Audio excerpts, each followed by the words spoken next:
आपके एग्जाम्स खत्म हो चुके हैं, अब आपके एग्जाम्स खत्म हो चुके हैं, तो अब आपको क्या करना है? पहला तो रिजल्ट के बारे में सोचना बंद कीजिए। रिजल्ट के बारे में वेदर इट इज पॉजिटिव और नेगेटिव छोड़ दीजिए। बस ये सोचिए आप पास होने वाले हैं, सीए बनने वाले हैं। अब आपको सीए बनने के बाद जो जो चीजें करनी है ना, उन चीजों पे फोकस करना जरूरी है। अब उन चीजों पे फोकस कीजिए, क्योंकि अगर रिजल्ट पॉजिटिव आता है तब आपके पास टाइम बहुत कम बचेगा अपने इंटरव्यू की प्रिपरेशन करने के लिए। फॉर इन वर्स्ट सिनेरियोस, भगवान ना करे ऐसा हो, पर अगर आपका रिजल्ट नेगेटिव आता है तो आपके पास तब भी सफिशिएंट टाइम होगा, आप चीजें कवर कर पाएंगे। अगर आप फिर से अभी से वो चीजें पढ़ना स्टार्ट कर देंगे तो अगर मैं ऐसी सिचुएशन में थी, मैंने ऐसे बहुत कोशिश की थी, पर मैं लाइब्रेरी में बैठकर सिर्फ टाइम वेस्ट करती थी, रिजल्ट के बारे में सोचती रहती थी। और क्योंकि मैं इतने महीनों से वही चीज पढ़ती जा रही हूँ, वो चीज करती जा रही हूँ, तो सेम रूटीन होने की वजह से मेरी लाइफ में कुछ चेंज नहीं आता था। डिप्रेशन वाली फीलिंग मुझे महसूस होती थी। तो मैंने जब ये महसूस किया कि जिस अटेम्प्ट में मैं क्लियर हुई, मैंने उस अटेम्प्ट में क्या चेंजेस किए थे, मैंने ये चेंजेस किए थे कि मैं अपनी उस बोरिंग सी लाइफस्टाइल से थोड़ा हट के गई। मैंने एग्जाम्स खत्म होते ही जॉब ज्वाइन कर ली। मैंने 1 या 2 महीने जॉब ज्वाइन की। रिजल्ट आने के बाद एक ग्रुप मेरा क्लियर हो गया था और मैंने दूसरे ग्रुप की प्रिपरेशन स्टार्ट की। तो मैंने ये महसूस किया कि 1 या 1.5 महीने बाद जॉब करने के बाद मेरी एफिशिएंसी 2 से 3 गुना ज्यादा बढ़ गई थी। और जितना अगर मैं 2 महीने जॉब की जगह अगर लाइब्रेरी में जाके पढ़ती तो मुझसे 4 चैप्टर ना खत्म होते। और जबकि मैंने जॉब छोड़ने के बाद मैं उस डिप्रेशन से निकली। मुझे पता चला कि बाहर की दुनिया में बहुत अच्छी चीजें हैं, जिससे क्योंकि मैं इस एग्जाम्स के लूप में फंसी हुई हूँ, उन चीजों से मैं दूर हो रही हूँ। तो वो चीज मेरे अंदर मोटिवेशन आई कि मुझे इस जिंदगी से, इस एग्जाम्स के लूप से निकल के बाहर जाकर जॉब करनी है, मेरी अर्निंग स्टार्ट करनी है, मेरे पास पैसे आए। तो थोड़ी डिप्रेशन खत्म हुई। उन अटेम्प्ट्स में थोड़ा ये होता था कि घर वालों से पैसे नहीं लेने पड़ रहे हैं। अब मैं जितना जो अब मैं आगे का प्रिपरेशन कर रही हूँ, अगले 2-3 महीने का खर्चा मैं इतनी सेविंग कर चुकी हूँ कि मैं खुद से उठा सकती हूँ।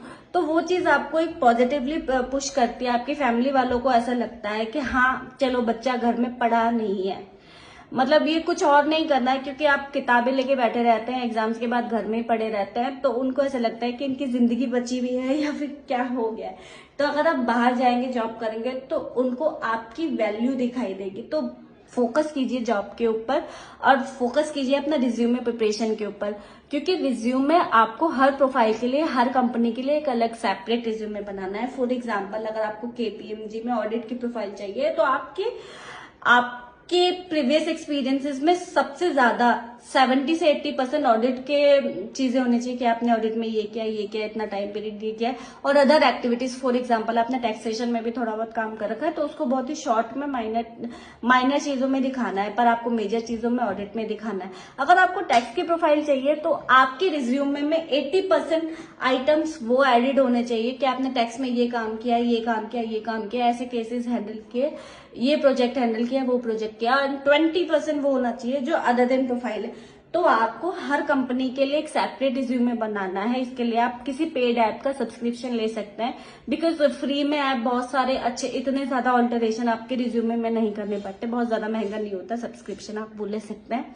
दूसरा, आप इंटरव्यू की प्रिपरेशन स्टार्ट कर सकते हैं। इंटरव्यू की प्रिपरेशन के लिए आप यूट्यूब पे डायरेक्ट सर्च कर सकते हैं व्हाट आफ्टर एग्जाम। बहुत से टीचर्स के क्वेश्चन आंसर्स आते हैं, बहुत से नोट्स आ जाते हैं, आप वहां से क्वेश्चन आंसर्स देख सकते हैं, बिकॉज आपको मेजरली सब आता होगा। बस देखना है कि इस क्वेश्चन में अगर मेरे पास ये क्वेश्चन आता है तो एग्जैक्टली मुझे कौन कौन से पॉइंट्स इंक्लूड करने हैं।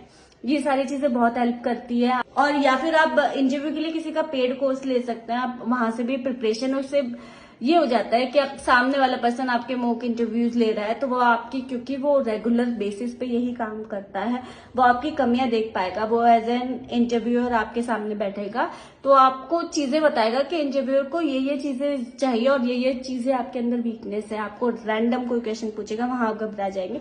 ऐसे आप रैंडमली प्रैक्टिस करेंगे, वो सारी चीजें आपके एग्जाम्स के बाद जब आप इंटरव्यू देंगे। कैंपस में बहुत ज्यादा कंपटीशन होता है, और कैंपस में अगर आप अभी से प्रिपरेशन कर रहे हैं, फिर रिजल्ट आने के बाद भी आप प्रिपरेशन करेंगे, तो आप नॉर्मल बाकी सब लोगों से एक लेवल अप हो जाएंगे, तो आपके चांसेस ऑफ सिलेक्शन भी ज्यादा होंगे।